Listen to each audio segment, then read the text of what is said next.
Hi, welcome to Mind Broker. Today I'll talk about addiction. A student of mine has requested to talk about this, so hope you are listening. So he had a very specific question. He wanted to know how we can get rid of chatting on internet. Okay. The topic is a bit complex, but I'll try to explain it as much as possible to the best of my ability from a psychological point of view. Hope you like it. Okay. We often use a term called euphoria. So, what is euphoria? Basically, we live through many euphoric moments on daily basis in our lives. Sometimes we watch movies, these are short lived euphoric moments. While watching movie, if you like it, you almost feel like dancing in the rain, as if you are dancing in the rain with the hero or the heroine. It's kind of you are transported into a la la land. Or sometimes when you listen to songs, you imagine your some imagination or some imagery comes to your brain, and you live those short euphoric moments. Now these euphoric moments can also be termed as escapism. Escapism is like to get away from the boredom. Sometimes we try to create some exciting events. This is how we keep making our life interesting. Now, when these euphoric moments get stretched over a long period of time, like when we watch a movie, see, it is only for 3 hours, or listening to a song is only for 3 minutes.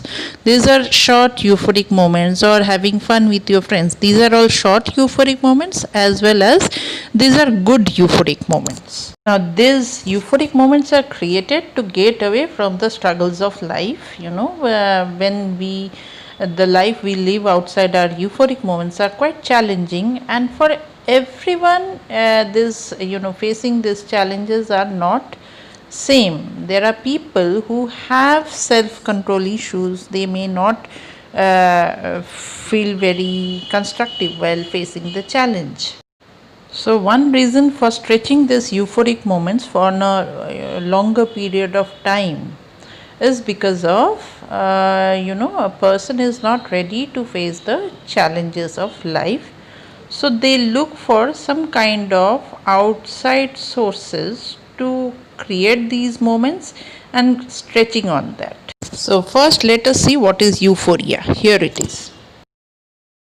It is a mental and emotional state in which a person experiences intense feeling of well-being, elation, happiness, excitement and joy.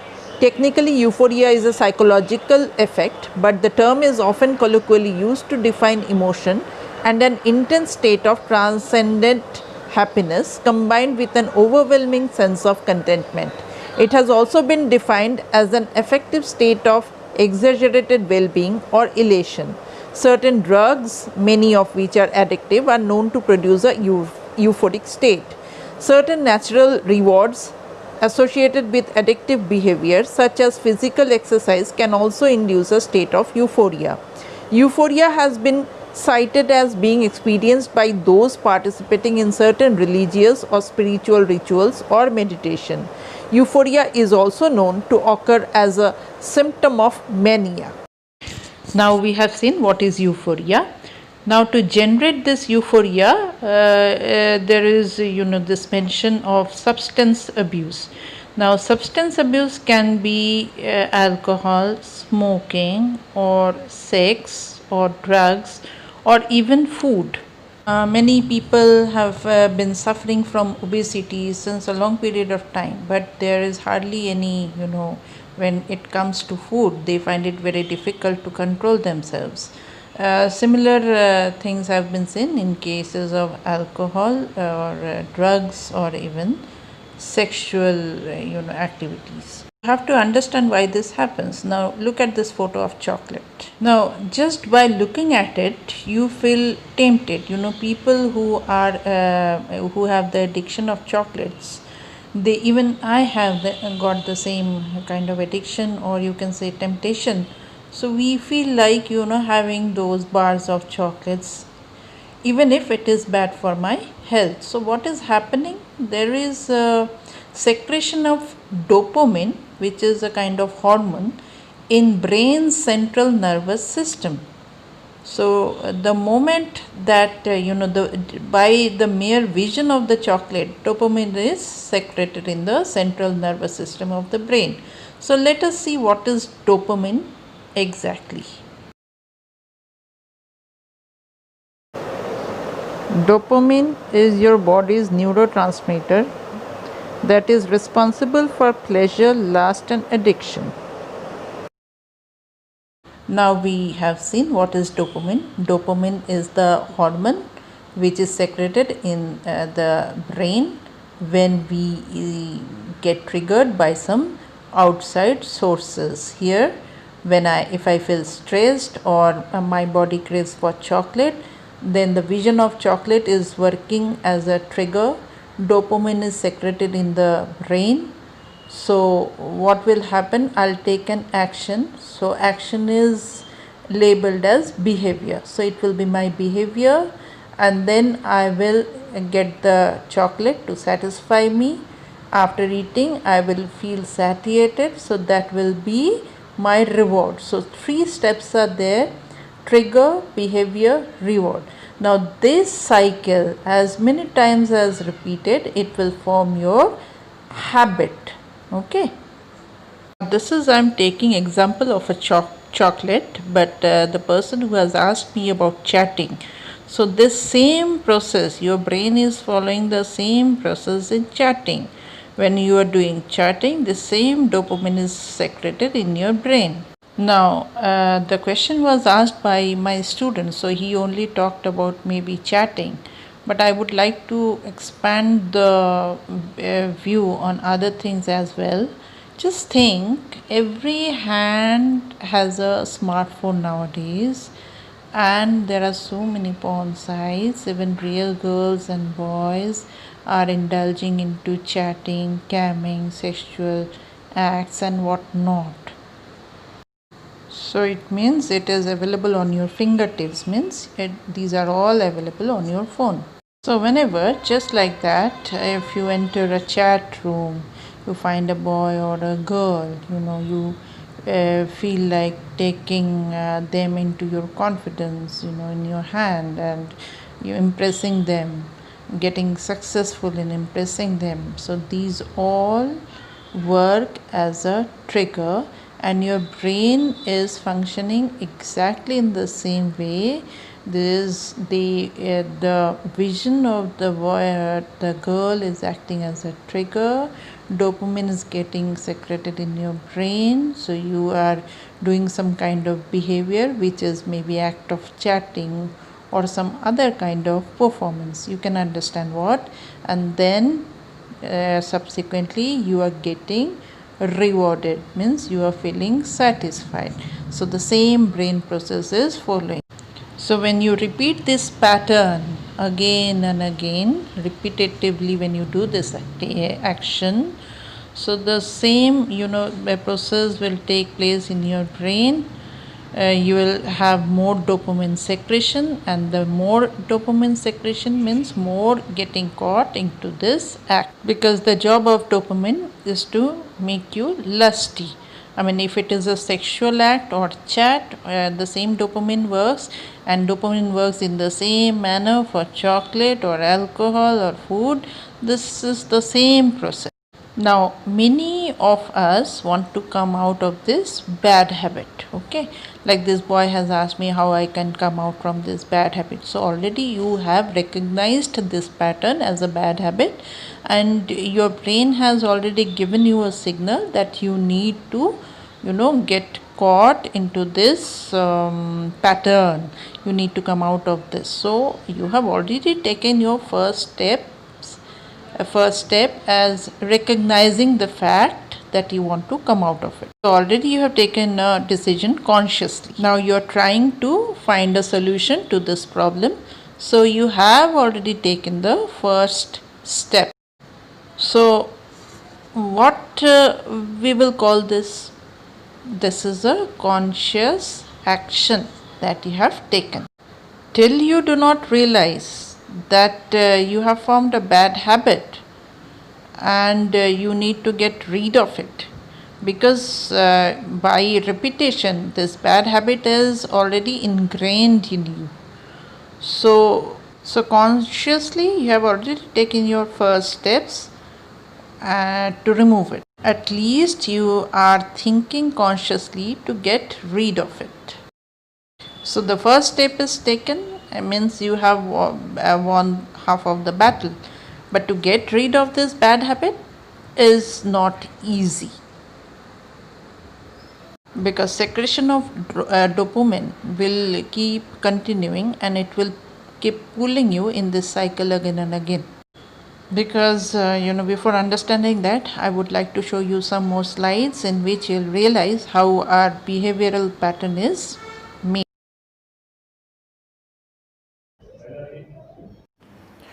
Now let's see how behavior is formed. From birth to present day, our self, our beliefs, wants, desire, hopes, values, expectation, self-identity is dependent on moment-to-moment process of selfing. Now these moments can further broken down into processes like perception, sensory awareness and evaluation, and all these things happen within 500 milliseconds only. Brain filters out information which is relevant to you and prepare your mind for action. Then it integrates the information from perception and awareness and preparing your inferences and predictions to form your behavior. Now from the slides we realize that we go through many experiences throughout our lives, and this create an image in our own eyes which is called selfing. Now these images keep changing throughout our lives. So this is a continuous process, means we get signal from our brain, we take an action which actually forms our behavioral pattern. So this is how we we perform throughout our life. Now we are talking about evaluation of this process. Now we have to understand that if we want to come out of this bad habit, the first thing is creating curiousness in ourselves, awareness. If you go into any rehabilitation center, there also they apply the same process of creating or generating curiousness. Process is like whenever you feel like chatting or getting tempted towards food or alcohol. So whenever there is a physiological changes, means there is a craving in the body. Body is craving means what? The brain is sending you signals. So to some extent this is called psychosomatic symptoms. Psycho means psychologically you are getting triggered, seeing some visuals or something, so you are getting triggered. That is psycho. And somatic means it is creating a craving in the body. Okay, some physiological changes are happening. Actually brain works in this manner. Like the first time when you found chocolate, when you got triggered, you ate it, you felt satiated. So brain forms this habit or this idea that next time when when your body craves, you know where to find it. So how the pattern is getting formed? From next time you know where to find it, you go there, you repeat the same process, and then gradually it is becoming your habit. So here it is curiosity that will help you. First of all, you have already understood that you have got this bad habit, you are repeating the pattern. So why this pattern is getting repeated? What happens when my body craves? So this curiosity will help you to understand the process. Here comes the concept of mindfulness. Means whenever this happens, means you have to do it mindfully. Do the whole process, repeat the whole process, but with awareness, mindfully. So you understand how your body is behaving, what physiological changes are coming, what visions are coming into my brain if I take it or if I don't take it. Means what will happen to my body or to my mind. This same process is adopted by the rehabilitation centers. Like in a survey it was found that a smoker who wanted to quit smoking, in the rehabilitation center he was asked to smoke. Means when his body craved, he was given a cigarette and he was asked to smoke, and he was told to do it mindfully, like why your body is craving, what happens when you smoke, how do you feel, what are the changes that is taking place in your body. The version of the smoker was very different. Means this time he said that when I smoked I found it very bitter, it gives a shitty feeling, so this was his version. So he was like, why do I smoke? Now this is called mindfulness, and to create this mindfulness, there is another method which is called meditation that will create this mindfulness.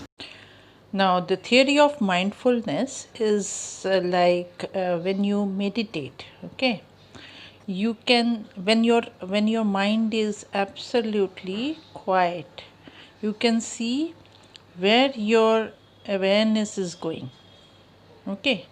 When you are in a conscious state, you can't always feel what you are thinking or why you are thinking, but in a meditative state you can actually feel, you can see why, how, when your mind is deviating, awareness is going. One more thing has been seen in a survey, that people who do meditation, their brain certain portion which is called prefrontal cortex, which is the front part of the brain, okay, this is more energized than a person who doesn't do meditation. This prefrontal cortex is responsible for our cognitive behavior. It regulates our decision making, planning, and it also regulates our social behavior, okay. So when we get into anger or stressed, this portion is compromised and it cannot guide us. So I'll recapitulate the whole thing one more time, okay. Whenever you are having a craving, means a trigger is coming from outside. Suppose you have been chatting with a boy or a girl and you have got stuck over there with that person, so they are working as a trigger. From trigger, your brain is secreting dopamine, and then behavioral pattern is getting registered, and you're trying to get the boy or the girl or the chocolate, whatever, and then after taking that action you're getting your reward, but it is a false reward, not a real one, okay. So they are actually taking you to la la land, which is false land, where everything is fine, only euphoric moments are getting created, okay, and you are repeating these euphoric moments again and again and getting stuck in the process. So if you want to come out of this pattern, the first thing that you have to realize that where from this craving is coming. So if you want to get rid of this habit, you have to see where your awareness is going, and with mindfulness you have to see the whole thing, okay. Mindfulness during meditation means as if the spirit has come out of my body and staring at me, okay. So how will this be possible without meditation?